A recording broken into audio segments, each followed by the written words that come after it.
my noodle soup,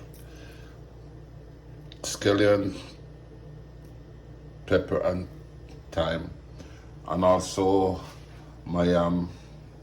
I'm gonna be peeling my yam soon, and I'll be making some dumplings, some small dumplings, not a lot.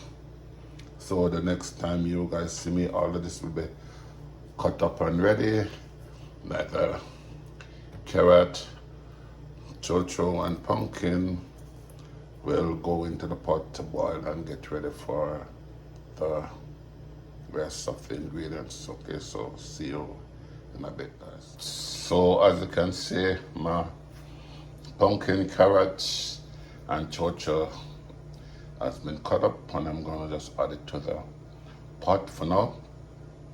So I'm trying to make this video as short as possible, so I'm just gonna add it to the